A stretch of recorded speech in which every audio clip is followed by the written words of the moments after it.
മറ്റത്തൂരിൽ വിമതർ പിന്തുണച്ച president vice president സ്ഥാനാർത്ഥികൾ രാജിവെക്കണമെന്ന നിലപാട് ആവർത്തിച്ച് കോൺഗ്രസ് നേതൃത്വം. വൈസ് പ്രസിഡന്റ് സ്ഥാനം മാത്രം രാജിവെച്ച് തൽക്കാലം തടിയൂരാൻ അനുവദിക്കില്ലെന്ന് DCC പ്രസിഡന്റ്. അതേസമയം വടക്കാഞ്ചേരി ബ്ലോക്ക് പഞ്ചായത്തിലെ കോഴ വിവാദത്തിൽ LDFന്റെ പ്രസിഡന്റ് രാജിവെക്കണമെന്നാണ് കോൺഗ്രസിന്റെ ആവശ്യം. സംഭവത്തിൽ വിജിലൻസ് അന്വേഷണം നിഷ്പക്ഷമാകില്ലെന്നും കോൺഗ്രസ് ജില്ലാ നേതൃത്വം ചൂണ്ടിക്കാട്ടി.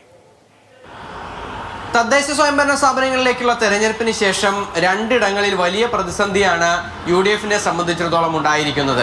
പ്രധാനമായും വടക്കാഞ്ചേരി ബ്ലോക്ക് പഞ്ചായത്തിലും അതുപോലെ തന്നെ മറ്റത്തൂരിലുമാണ്.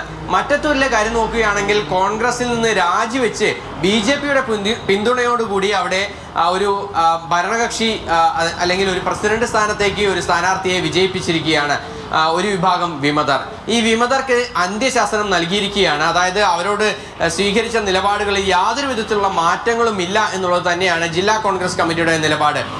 KPCC തീരുമാനപ്രകാരം അവിശുദ്ധമായ കൂട്ടുകെട്ടുകളൊന്നും തന്നെ ചെയ്യരുത്, അല്ലെങ്കിൽ അത്തരത്തിലുള്ള കൂട്ടുകെട്ടുകളൊന്നും തന്നെ ഈ ഒരു തെരഞ്ഞെടുപ്പിന് ശേഷം ഉണ്ടാകരുത് എന്നുള്ള ഒരു നിർദ്ദേശമാണ് ഉണ്ടായിരുന്നത്. പക്ഷേ മറ്റത്തൂരിൽ കാര്യങ്ങൾ വ്യത്യസ്തമായിരുന്നു. അവിടെ കോൺഗ്രസ് വിട്ടുവന്നവർ BJPയുമായി ചേർന്ന് അവിടെ പ്രസിഡന്റ് സ്ഥാനാർത്ഥിയെ നിർത്തുകയും പിന്നീട് അവരെ വിജയിപ്പിച്ച് പ്രസിഡന്റ് ആക്കുകയും ചെയ്തിട്ടുണ്ടായിരുന്നു. പ്രസിഡന്റ് സ്ഥാനാർത്ഥിയെയും വൈസ് പ്രസിഡന്റ് സ്ഥാനാർത്ഥിയെയും രാജിവെപ്പിച്ചാൽ മാത്രമാണ് പാർട്ടിയിലേക്ക് ഒരു തിരിച്ചുവരവ് ഉണ്ടാകാൻ ഇടയുള്ളൂ എന്നുള്ള ഒരു നിലപാട് തന്നെയാണ് DCCയുടെ ഭാഗത്തു നിന്നും ഉണ്ടായിരിക്കുന്നത്. അപ്പോൾ അവിടെ തെറ്റുപറ്റിയത് ആർക്ക്? അംഗങ്ങൾക്കാണ്.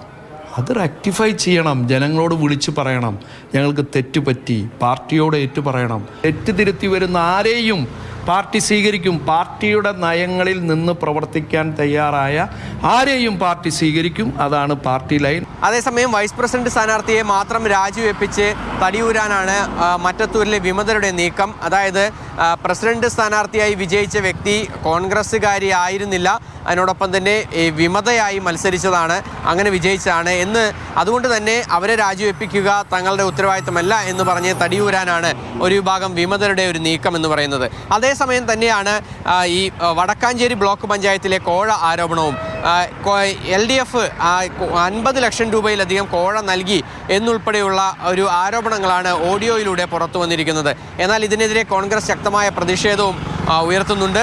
മാത്രമല്ല ലീഗ് സ്വതന്ത്രനായിരുന്ന വ്യക്തിയാണ് ഇത്തരത്തിൽ കോഴ വാങ്ങി LDFന് വോട്ട് ചെയ്തു എന്നൊരു ആരോപണം ഉണ്ടായിരിക്കുന്നത്. അത് വലിയ തോതിൽ ഒരു ചർച്ചയാവുകയും ചെയ്തു. ഇന്നിപ്പോൾ വലിയ പ്രതിഷേധവും വടക്കാഞ്ചേരി ബ്ലോക്ക് പഞ്ചായത്തിലേക്ക് ഉണ്ടാവുകയും ചെയ്തു. CPM ഏരിയ കമ്മിറ്റി അംഗം ബാബുവുമായിട്ടുള്ള ജാഫറിൻ്റെ ഓഡിയോനെ കുറിച്ച് എന്താ പറയാത്തത്? അത് ജാഫറിനെ നിഷേധിച്ചിട്ടുണ്ടോ? ബാബു നിഷേധിച്ചിട്ടുണ്ടോ? CPM നേതാക്കന്മാരെ നിഷേധിച്ചിട്ടുണ്ടോ? അത്രത്തോളം ധാർമ്മികതയുണ്ടെങ്കിൽ കോൺഗ്രസിനെ മറ്റത്തൂരിലെ വിഷയത്തിൽ വിമർശിക്കാൻ മാത്രം ധാർമ്മികതയുണ്ടെങ്കിൽ ഈ വടക്കാഞ്ചേരി ബ്ലോക്ക് പഞ്ചായത്തിലും ഈ പ്രസിഡന്റ് സ്ഥാനാർത്ഥിയായി വിജയിച്ച LDFന്റെ പ്രസിഡന്റ് രാജിവെക്കണം എന്ന ഒരു ആവശ്യമാണ് നിലവിൽ കോൺഗ്രസ് മുന്നോട്ട് വയ്ക്കുന്നത്. MS Lishoy, Mathrubhumi news, Thrissur.